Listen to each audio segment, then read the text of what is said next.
Good morning, good afternoon, good evening, everybody. Welcome to this episode of the Note Closer Show. As always, Scott Carson, excited to be here today. I'm on the road, traveling a little bit, but we have so jacked up because trust me, you may want to go ahead and turn your volume down just a little bit. Turn it down. Because we've got our good buddy Merrill Chandler from Credit Sense, who is on today to share the wonders and all the stuff he learned by peeking behind the curtain at FICO World. And if you listened to the last episode that we had Merrill on a few weeks ago, you will understand how excited this guy was. Literally, it's like his candy land for the last couple of days. And I've been joined because exactly. And you were sharing some great stuff on Facebook, so I was watching your journey as you were interviewing people and doing episodes. And we talked about all the stuff you got going on with the podcast launch, the book, and everything else. And then you go to FICO World, and it just it blows up all the great stuff. In a good way, you're adding new things and learning new stuff. So I will shut up, Merrill, and welcome. Good morning, bud. I'm so, as always, I'm so glad to be here. But I have to tell you, we only have an hour. So we're going to be skipping a stone across a 7,000-foot lake. But I've got some great things to share with you. You're also great, updated on so many new FICO fronts, right? Cool. I always call FICO the Mount Olympus of the credit and funding gods. Right. And now I actually got I got promoted to demigod.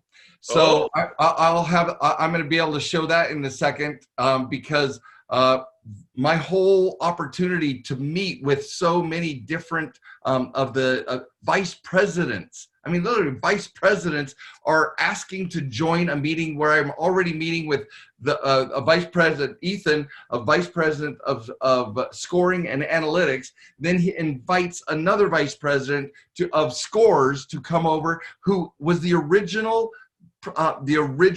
manager over the introduction of myfico.com, the entire movement into consumer scoring, right? And so hang on one second.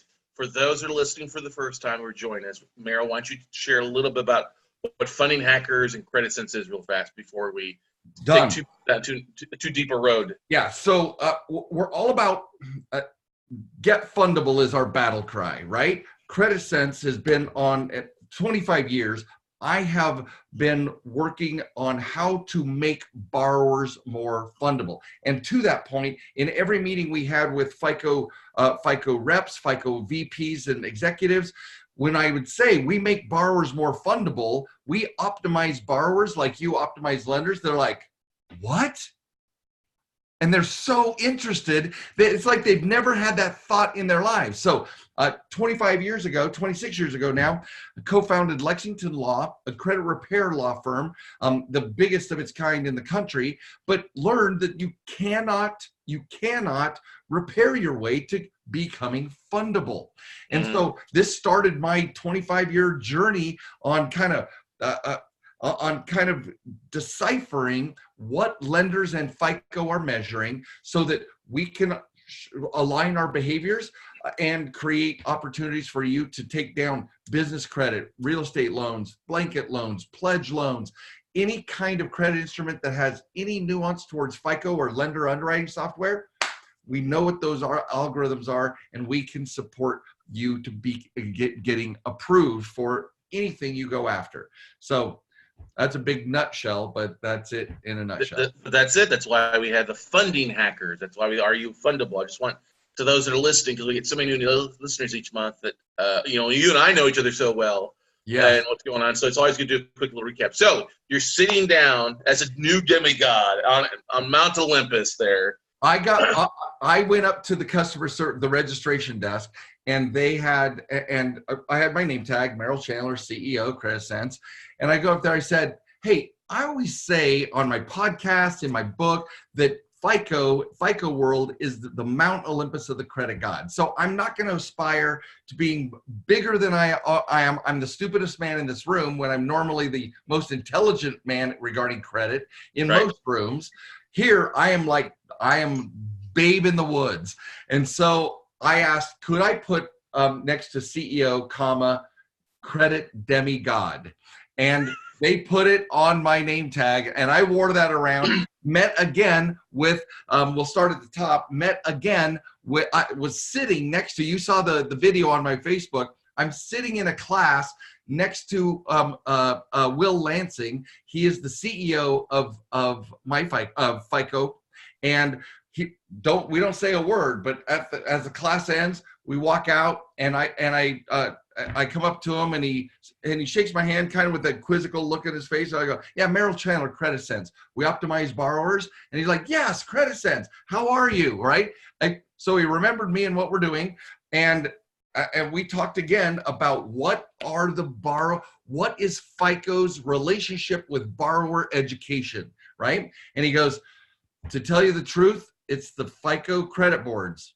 Now, no FICO employee works on those credit boards. So there's all kinds of stuff that's, so we had a conversation of how we could incorporate, or how we can continue to improve borrower education. So it may be the doors are open, but it may be a slow burn to create some sort of relationship with FICO to be part of the borrower thing. They do not have any kind of borrower education whatsoever.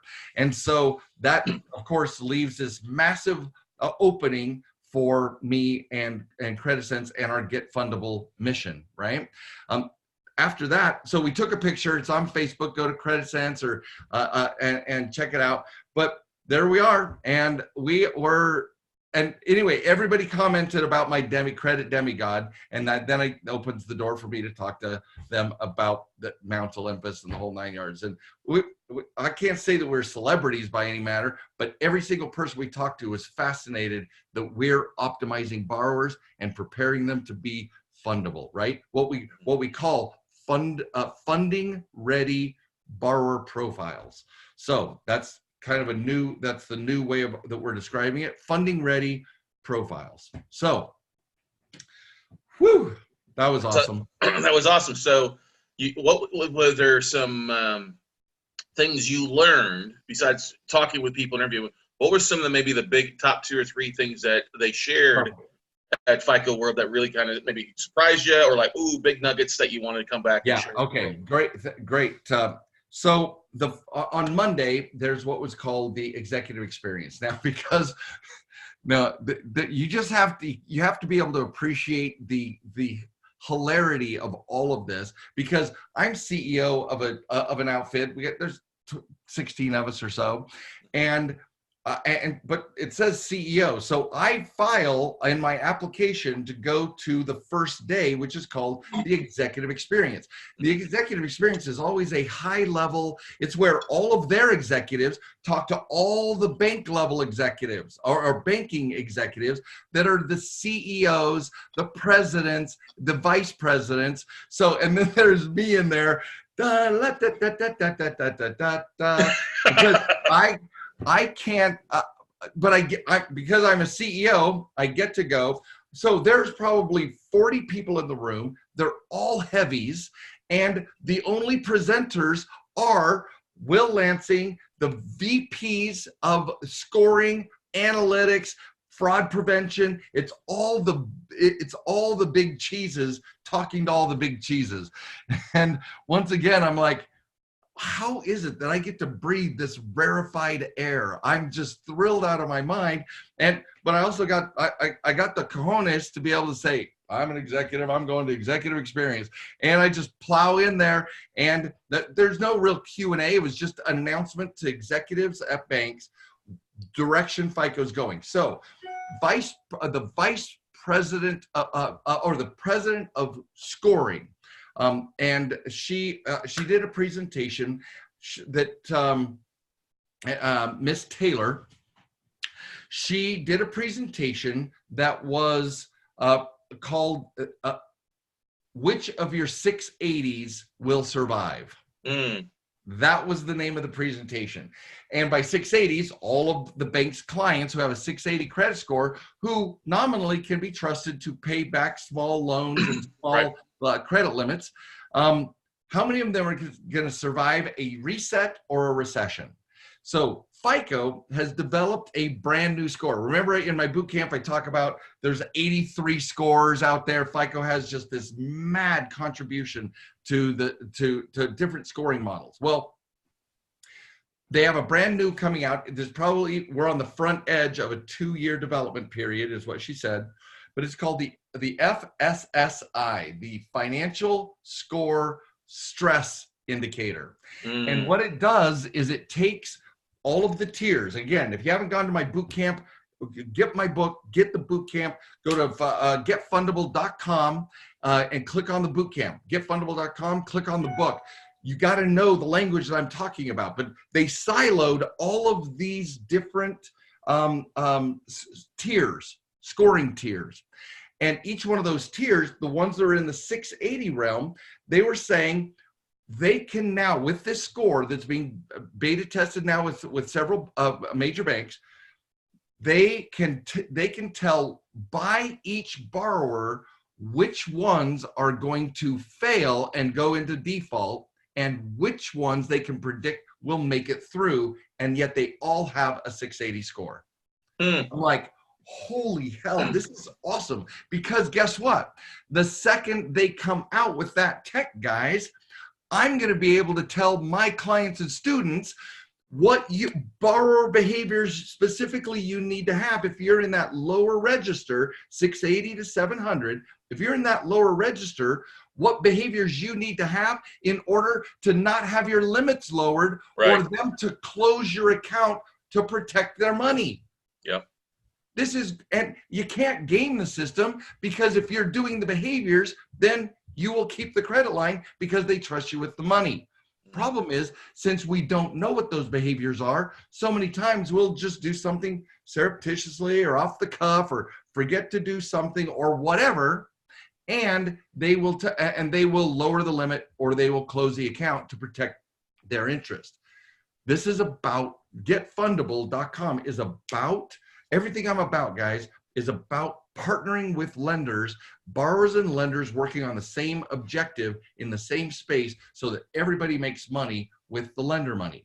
So that was a huge, huge win. And then another opportunity, I followed her out of her presentation and talked to her, and I looked at my tag, giggled, and then about the demigod, and then I said, so what's the timetable on this? And she spoke with me. She goes, so what does CreditSense do?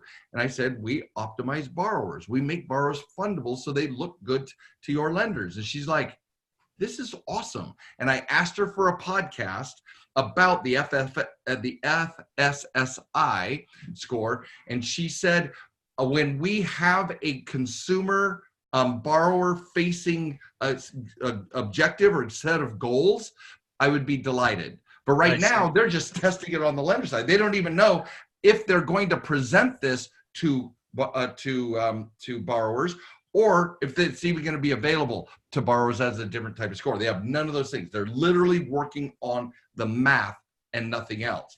But that's an open door to be able to, she is the vice president of scores. Here's another thing. She just got interviewed by MSNBC, and I'm going to put out and not even wait for another set of scores wait for those scores to come out. I may offer to another a podcast to at least be able to remote interview like we're doing right here. So again, another president of scoring.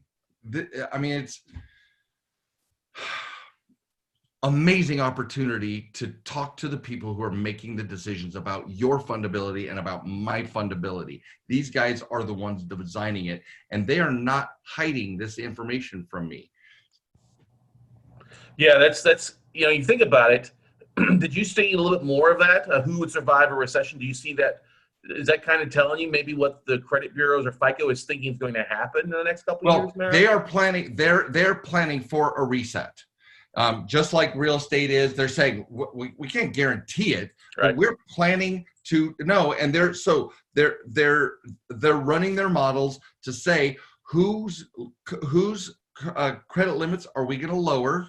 Whose credit limits are we going to, or whose credit cards are we going to cancel completely? Just like in 2008, 2009, but the thing is they only make money when they lend. So if you go, I keep saying it, but if you go to the boot camp, you read my book, you learn what the behaviors need to be. You can prepare in advance for this reset. And in fact, my going out on the road, just like you're out on the road training, right? When I go out on the road, the 2020 is how to leverage your credit profile to maximize your returns in a reset or economic stress, because you can. We know how to use credit in order to look good so that they keep lending you money, even if the credit markets are freezing up. They're only freezing up to borrowers who they don't trust. That's how we're going to contribute to that conversation in all of my presentations throughout 2020. Nice. So that's a big number. FSSI, as you mentioned about that's a big nugget. What's another nugget that you took away? So I got to interview once again David Smith. We did the deeper dive. Remember, I've been teaching. You know this from the boot camp and everywhere else. I've been teaching that 80% of business lending decisions are based on your personal profile, and 20% of that business lending decision or to a small business is 20%. Well, in my podcast, which I encourage you guys to go see, it's David Smith. It's a deep dive. It's awesome. He's hilarious. And we had such a great time. And we actually go through what are the 4 criteria, what are the 4 things that make up the 80 and the 20.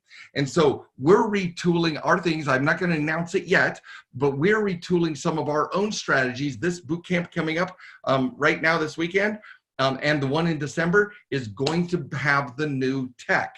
But we're retooling how we're coaching our clients now based on this new deep dive with David Smith. And he's the lead consultant for the SBA. He's the lead liaison for the Small Business Administration. He does the presentations to Congress and the Small Business Association about how FICO is, or how credit scoring it needs to be handled in backstopping all the loans that they approve under the Small Business Administration. He also is in what FICO calls originations, meaning anytime you fill out an app, anytime you fill out a website, anytime you collect borrower data for an approval, that's called an origination. And he is in that group, but he's business originations. And so that deep dive, we talked about the Dun & Bradstreet. You're gonna love it. The Dun & Bradstreet Paydex score actually is a little more important than we have been previously led to believe. Okay. I'd always dissed the Paydex score, but it's a collaborative aggregate contribution to the overall D&B profile, where they don't just look at the score as a part of a calculation. It's one piece in the Dun & Bradstreet aggregate. Same with the IntelliScore. There is an aggregate piece that he revealed this time that he did not reveal last time. And so I'm retraining my entire team on how to coach our clients so we can continue to build the very best personal and business borrower profiles. So that one was huge. And I got a podcast out of it. He was awesome. I believe I have 2 other podcasts that will be forthcoming, but they wanted to do it off-site because we want to share the deck that they used and we got so much great stuff, Scott. That's awesome. Can I share my screen for for those that watch the video? Yeah, they can see what's going on. Those that are listening. Yeah. So here's what I just want them to see. Here's the list of the deck. Alternative data, collect more, be first to claim your data mess, FICO research, advanced machine learning, boom, boom, boom. These are all of the presentation decks of all of the presentations. Oh, wow. All the education, all the learning, all the everything. I couldn't go to, of course, to all these, but we got to download them all, and and that's my deep dive. Guess how I'm spending my Thanksgiving and Christmas breaks. Well, I'm going to be in the middle of those things, and then on we're doing podcasts on them. We're going to our future podcast, deeper and deeper dives into all of this stuff. But it is crazy. What I love my life. I love my life. Yeah. And yeah, I'm a fanboy of FICO, but I have not found, we very well may, I don't want to speak out of turn, but we very well may be gaining traction among the right decision makers at FICO, where we can establish some sort of formal or official relationship about borrower education. Because 3 people that I spoke with all referred to the credit blogs as the only place for borrower education. And they would have to vet all of my stuff out, but I base it all on the stuff they give me, right? But I would love to see over the next year or two, before even the next FICO World, some more formal meetings about, is there collaboration? Is there something we can do that could be a voice out here? Because they have to backstop lenders, right? They've got to backstop lenders. But if there were a voice over in the wilderness here saying all the things the borrowers need to do, that could serve them. In fact, let me tell you the next nugget. Yep. So I meet with a vice president of Equifax. Now, Equifax and FICO are doing a huge AI data collaboration project, and it's way more technical than it has to do with data lakes and decision trees and decision forests. I understand the words, don't necessarily know the mechanics behind it, but it is a huge collaborative experience. I meet with one of the vice presidents of Equifax because I said, hey, we need your data because we're building an app. Our fundability app, I want it in the hands of people to drive decisioning so that they can optimize their borrower profiles on the fly. And he's like, that's fascinating. Why do you need our information? This and that and the other. And then he tells me, oh, the collaboration with one bureau, because it's good to have all 3 bureaus, but optimization, if we make sure that every bureau is basically identical across all 3, then the actions we take with one are good. So the platform, very interesting timing, the platform they're developing between Equifax and FICO could be the very platform that we are able to put in our rules engine. And that's where, as we talked a month or 2 ago, we did what we call a black box development of the framework, the framework of our app that we're building. We also met with the Blaze people. Blaze is the actual decisioning protocols where we would say, oh, if you have a 38%, if these 3 things exist on your profile, what do you do first? And you put all that logic into this platform, right? Well, we met with those guys and we've gotten that ball rolling because that was what would be linked with our software developers that we right. So many things move forward in this one 4-day, Monday through Thursday, 4-day event. And now we have all the contacts that we need. We were assigned a solutions ambassador so that this guy could take us to every single place we needed to talk to get the decisions we needed on any of the questions that we had. That was awesome. He's still our solutions ambassador to this moment, and so now we will work with him. We have been given the opportunity, because they're aware of my NDA, we've been given the opportunity that whoever of all the decks that I just showed you and your listeners, all the decks they can, if we go through, we get to interview or have a meeting with the presenters of any of that tech so that we can ask further questions down the line. And I would love nothing more than to do this 100% of my time. 100% of my time. Just, this is the cat's meow for me. So as far as nuggets go, everything is moving forward. So do we need to get you a blue and white dress with red slippers and a little dog and say, as you go to FICO World, you're peeking behind the curtain and seeing all this stuff there? I got my little ruby red slippers, clack, clack, you know. It is, well, and the thing is that everybody, we had another meeting we had with what's called the application fraud management system. All right. Mm-hmm. So this is one of the ones I'm so excited about, because we've talked about application fraud and how you can literally tell a lender, please don't lend to me by what you put on your application, right? Yep. Well, they went through their deck with Jess and I, because Jess was out there with me, and she's going to be doing several of our podcasts. She's going to be doing several of those with me so that we make sure we don't forget anything. But we went through this deck, and my mind is just being blown, page after page, slide after slide. And they said, oh yeah, this is part of the slides that you're being issued. And so if you have any questions, set up an appointment and we will, and we'll go through this.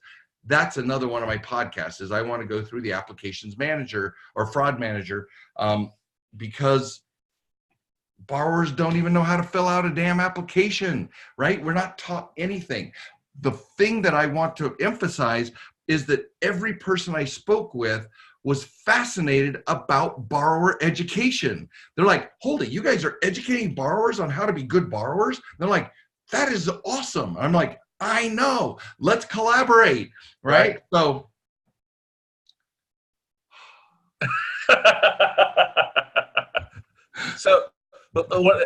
how many, a couple of things to kind of paint the picture a little bit more to our listeners out there. So FICO World, where did it take place again at? This was in New York, Midtown New York, Midtown Hilton. We had a blast there. Okay.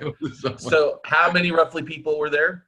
Oh, great question. So there were 1,400 bank representatives, 60 countries. So FICO is in 60 countries.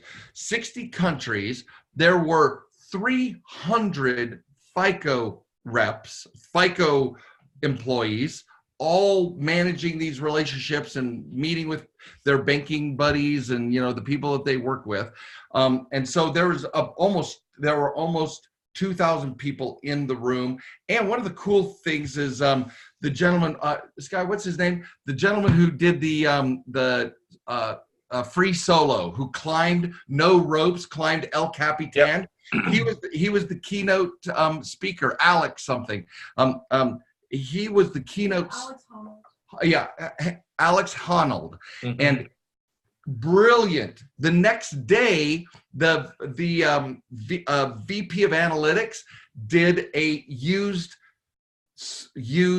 mountain climbing as the metaphor for FICO's relationship in taking on fraud, identity theft, and all these things. And you got to know your gear. You got to know before you can push out on the edge. It was brilliantly done. I mean, it was a high touch, and the FICO. I don't know how they do this. I asked in my podcast with Dave Smith over SBSS. I said, why are every single FICO person so friendly? I mean, it's like seeing a bunch of Mormon missionaries all in their FICO. They're like, hi, pleasure to meet you. I mean, just walking down the hall and they're like, how's it going? I mean, I'm like, do you guys go, how do you have a special school you go to? And they go, well, no, we hired good people. I'm like, there's not this many good people on the planet. I don't know where you're getting them from. And they're all tech weenies. I don't understand. Does not compute. They are not one, even the engineers that I met one or two engineers that were socially awkward. Yeah. The rest of them are all just geniuses, and they could and there was cocktail parties every single night, and they had all these great bands and festivities at after hours. It was amazing. So it was all 2,000 people in one room, or they had different sections going to? Well, no. In the morning, every day, Monday, Tuesday, Wednesday, and Thursday, every morning they had what were general sessions. So these were the big keynote speakers every day, half an hour. There's probably sometimes there was 5 or 6 of them between 9 and noon, because they're doing half-hour presentations so that you could go there and find out what FICO's all about. Then they had lunch provided for everybody, and then they had the classes. And the classes, or that list of decks is the list of classes, and crazy amount of intel. So now they had tracks, like there's an automotive space track, and there's a consumer banking strategies. There's small business track, right? You know which ones we went on. And so you could, every day you could follow your track of classes, or you could bounce around. Now, Justin and I both went, so sometimes we were together, sometimes we split up. And so, but yeah, in the morning, unless somebody wasn't going, they had it set for 2,000 people in that auditorium. It was massive. I even have pictures of me. Don't tell anybody. I was fake presenting in front of the entire thing. And we have some awesome video because they were prepping for the next day. Jess and I went in there, and I just stood up at the podium, and then I'm walking, and they've got the big FICO logos in the background. I mean, these are like jumbotron, gargantuan things, and I'm just going at it like, I belong here, people. I'm the FICO VP of Borrower Education. Yeah, what? So. Hey, you got to take the opportunities. We get the opportunities. It's so fun. And I know so much more than I used to. And we already know what my head is too full of this stuff as it is.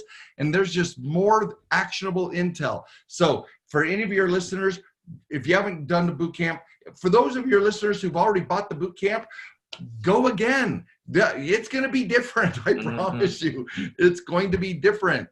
So, yeah. That's what I was going to ask next, is because you've got so much information. When's the next boot camp, the next online boot camp that you're doing? Yeah. In January, December? The next one after the publishing of this is going to be December, because it's actually November 16th and 17th, and we won't be out by then. So it'll be December 14th and 15th, right? December 14th and 15th. My producer's right here. And so Sky has made me aware that, and we might be in Vegas, or simulcast, nationwide, or we might be in Salt Lake City. We're working out that right now.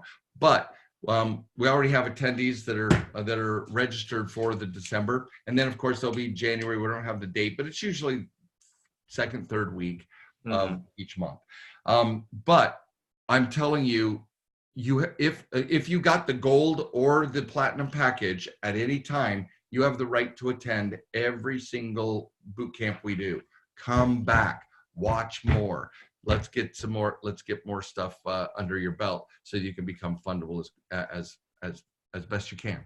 Yep. And the website for that is, again, getfundable.com. Getfundable.com. Click on the bootcamp button and the book button and the podcast button.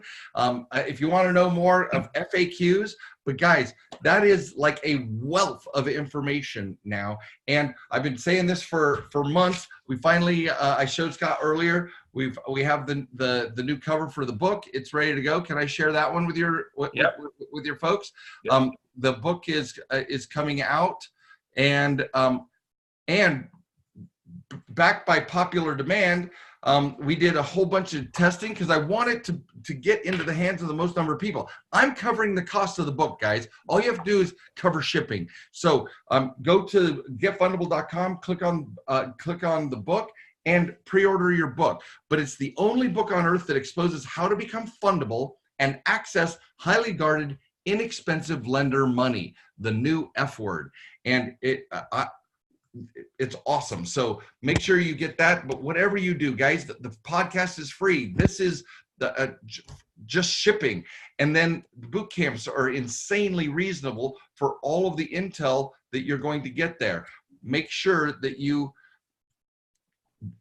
level up your funding game. Level up your funding game. And that's a big thing out there, because we talked before, you had a busy, hectic schedule. You went to FICO World. You were in San Diego for the Magnifier Wealth Summit. Yeah. You got swarmed there, as I understand. I heard it was wonderful, man. They were great, but they get it, right? Yeah. If you get it, you know that money is available. You just got to know how the combination lock. When you push the combination lock, you turn the keys. The safe opens. It's weird how easy that works, but you gotta know the combination. So let's unlock that together. The boot camp or the book or the podcast or whatever. Now, a question I have for you is a little bit outside the box, but you kind of maybe thought about it. With everybody being so interested in borrower education and nobody else doing it, the question I have for you, have you talked to the people that run the event about potentially being a future speaker at the event? Yes, because at a minimum, what we're working with Dave Smith is he did a panel of lenders and they did a case study. So I'm going to propose, maybe he's even going, oh, by the way, bracket. We had like 8 people ask about our podcast, RUFable, because they're like, I want to hear what you guys are talking about, right? I know analytics, but I don't know fundability, right?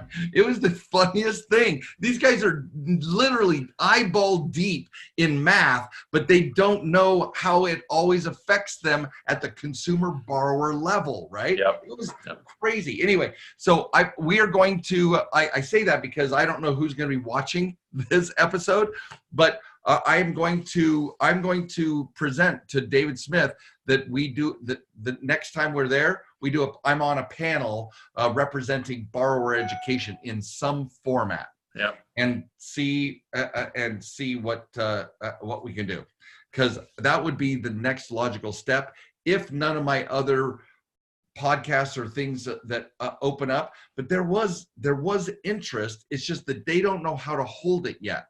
Yep. This is a brand new specter for them, and I'm just making sure everything we've been doing, moving away from funding hackers. We love the term funding hackers, but we want to partner with banks. We want the lenders to feel safe, right? If we're hacking their algorithms, that's a little different. But if we say get fundable is our battle cry, every single thing that we presented was Credit Sense and get fundable, and they ate it up because it's like, I want to be fundable. Because that's so we've even been shifting our message subtly to create a more collaborative relationship with the lenders. That's good. Now, I had a question for you. With them doing all these things, did they give any type of economic forecast? They have any type of economists coming in and talking about what's going on? Where do they see the hiccups in the economy with the recession or with the election or other things going on?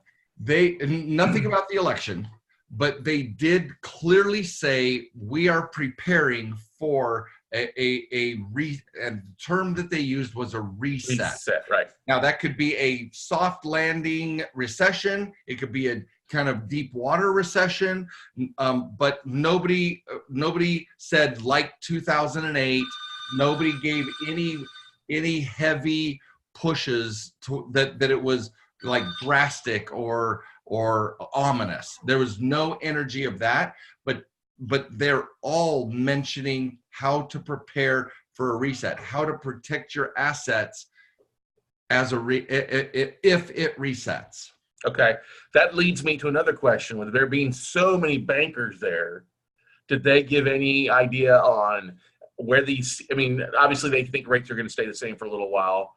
but did they talk about any of the default aspect of things? Yeah, just in the one presentation, great question.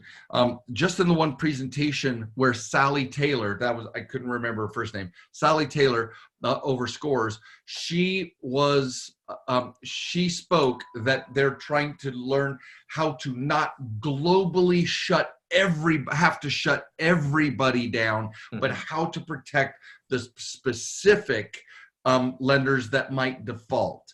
Because what it's the classic, and now these are my words, not hers, but it's classic throwing the baby out with the bathwater, right? You are trying to protect your money, but since you don't know who to protect from, you shut everything down, right? Yep. Now, with this FFSI, the financial score stress indicator, they would be able to create a way around to only parse out what they have to do and narrow who they're protecting themselves from. Does that make sense? It does make sense. Yeah.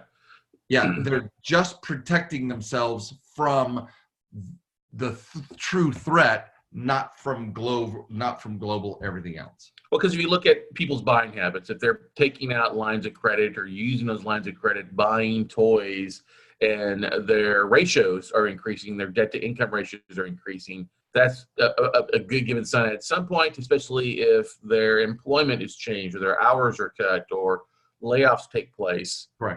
That can affect their ability to pay on time. And we were already starting to see that in different parts of the country where markets are softening, short sales are increasing, garage sales are increasing, which is often assigned to as people are selling off their toys to pay for the mortgage and other things that are going on. Yeah, there is one thing that you'll have your finger on the pulse there more than I do.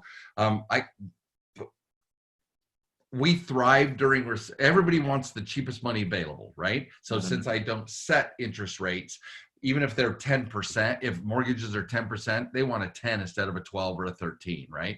So we optimization is designed to get the lowest possible rates and terms, the best terms possible given any economic situation. The issue is that more and more banks are. I just got a credit card approval. I did a Southwest Airlines. They finally had a true business account. So I didn't ever want a tier 1 80% co-branded card on my personal. So I sacrificed. Now I got a true business Southwest card. But when I went through the terms and conditions, if you are an hour late for making your payment, you are technically in default. And they could charge you the 29% instead of the 17%. They could charge everything one time. Now what's fascinating, what your listeners need to understand, because we're talking about economic reset. If at any time you have done this behavior in the past, they can use that default against you years in arrears. Whoa. You do it once, you are technically in default. Just because they don't prosecute the default doesn't mean that you defaulted on your pay as agreed relationship. Wow. Yeah. So just warning you, that is the only, so if they want to go to 29% instead of your 17% or 20% interest and you've been late even 1 day or 1 hour, that's why I tell everybody you need to know the date and time that it's due. Here's a perfect example. There's credit cards that are due at 5 p.m. on the due date by 5 p.m. Eastern. So what time does somebody on the West Coast or even Hawaii have to pay that bill on that date? Hawaii has to pay it literally 8 hours before that, or by 8 a.m. on the due date, or they're technically in default. So this is a thing, and your listeners need to prepare themselves. Don't do any more, because there is the 3, 6, 12, and 24 month look back period. If you've gone 24 months, start building this perfect payment history. If you've gone before that, guys, if you've gone 3, 6, 12, and 24 months in advance, or you've got a new behavior for that period, you're less likely to get hammered on with in default, even though technically you may be in default. That's interesting. An hour, if you're over an hour late. Wow. That, and then the whole backtracking, or basically looking back and bringing that forward. Wow. Yes. That's crazy. Due date. It says payments are due on the payment due date shown on your monthly statement. Payments received after the required time will be credited on the next business day. So you got to know when your due time is, not just the due date. That's new. That's a definitely interesting thing. Now, were there I'm sure there was a big amount of credit card, Visa, MasterCard, American Express, Discover that showed up at FICO World too, I imagine, huh? Yeah, I was not aware. They weren't any of the sponsors. Okay. And I was not aware on the person-to-person, the processors were there. Remember, Visa and MasterCard, they're all processors. They don't lend. They handle the transactional details of each credit transaction, right? Sure, right. What we call traffic. They handle the traffic stuff, but I did not see anybody represented there. Now, question for you: with Apple coming out with their own credit card and things like that, you see any of that there? Is that how? Oh yes. Okay, so you guys need to go to my my Facebook page, Credit Sense. It's shared to Credit Sense, right? Sky, it was shared to Credit Sense, right? So. The fine print one? Yeah, no, the gender? yeah, the gender. Okay, so Facebook/Credit Sense. Just go back in time a little bit. I did an entire Facebook Live, which is going to end up as a podcast, on how is about gender bias in algorithms, and we had a great discussion on that. You got to see that. The bottom line for me, for your listeners here, is that lenders are profit biased, and 60 to 85% of all credit engagements in the United States are done by women. Mm-hmm. So the only gender bias that may exist may be programmers who are looking at data filtered, but usually female, the male, female, or the gender is not part of the data lake. They're not parsing for masculine and feminine. They're not looking for sexual preference or race or creed. They're looking for paid as agreed, paid a day late, paid a day early. They're doing the math. So while I took on even FICO in my executive a day, the executive review, even they said that there was a survey performed that said that only 5% of banks and 20% of fintechs, financial technology companies, actually filter their algorithms to look for unanticipated, I believe the language is unanticipated outcomes. So if it works, then they implement it, they deploy it without looking for unanticipated outcomes. Now, the other thing that I said to this point is that until I see the complaining husband and wife, until I see their profiles, she goes, I have no debt. And I'm like, well, what have you done for the banks lately? You're going to score lower if your husband is putting traffic on his credit card, but not on yours. Mm-hmm. There are so many factors that are not being taken into consideration. They're just saying, we have the same income. We have the same checking account. Those are not even those aren't even taken into account unless they ask for household income. But if they ask for personal income, so watch that podcast. It's a serious deep dive. But I believe lenders only make money when they lend. They're not going to build a system that discriminates against the people who are the largest percentage of credit engagers in the country. They're not going to do it intentionally, let's put it that way. And if it is unintentional, I do not know in any of my conversations with FICO where they have ever parsed for male or female, ever. I mean, in the math, you don't need an account holder. They don't care what the name Sally versus Sam. They're not looking, that's not one of the data sets they measure, right? They're not looking for gender, as I understand it, in any way. And I'm not a FICO apologist. I'll call them out for stupid shit that they do, right? Like not having a borrower education program. But I also will say sometimes we're not critical enough.